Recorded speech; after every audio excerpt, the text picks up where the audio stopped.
portentous moment in the life of a nation. And I say that because a couple of things have happened. Well, one thing's continued to happen and something new has happened. The thing that has continued to happen is we, despite the prospect of a Trump presidency and despite the fact that actually we're giving the UK $5 billion of taxpayers' money to build our submarines in their shipyards, like, I don't know, call me old-fashioned protectionist, but why don't we, if we want these things, why aren't we building them in our own shipyards with our own workers, using our tax dollars to do that? But anyway, brains much better than mine have decided it's better that we pay other countries to do the complex building of these AUKUS submarines themselves. So we've given them $5 billion. We're going to spend about $400 billion on building 3 nuclear submarines that may appear around 2045. So if you're 20 years old and you're listening to this, you can expect to see them around your 40th birthday, perhaps. That 400 billion would buy 1.5 million beautiful new public housing for Australians, which would house about 4 million Australians, which would put massive downward pressure on the housing market. So housing prices would come down because there would be huge supply, and it would really deal to the problem of inequality in our society.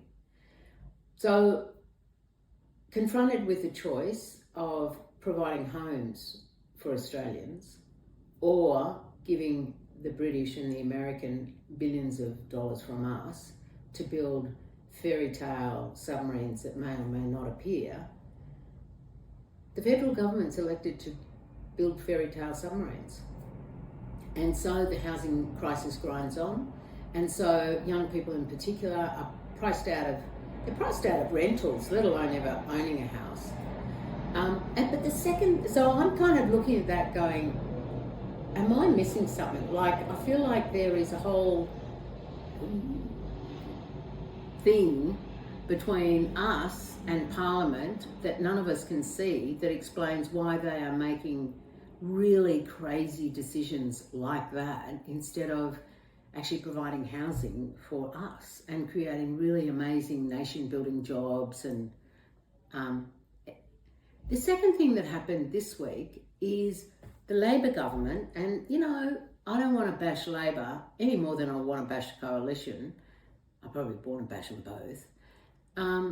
But they were elected because they campaigned on a platform of being far more humane and far more fair and far more rational when it comes to people seeking our protection.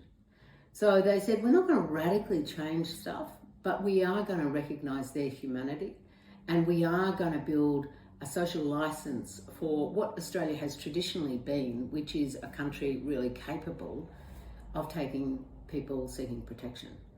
And what they've done, what they did last night, is say, actually, we're reneging on all of that. What we will do now, because we're completely freaked out and I don't know why, is we're going to introduce laws that means if I come from Iran with my daughter and I'm fleeing persecution, if I don't agree to signing a return document to go back to Iran where I may possibly be killed, my daughter may or may not be, if I don't do that, I face 5 years jail. They also wanted to introduce legislation which really makes Donald Trump's Muslim ban look like it was lacking ambition. And that is, they wanted to give the Minister for Immigration, in this case Andrew Giles, the power to completely ban people from designated countries from even applying for a visa. So I can tell you right now, the first 2 countries that would apply to is Iran and Iraq. No one from Iran or Iraq would be able to apply for a visa. This is wrong, wrong, wrong. It's wrong in law. It breaches our treaty obligations. It is cruel. It's hysterical, and it's capricious.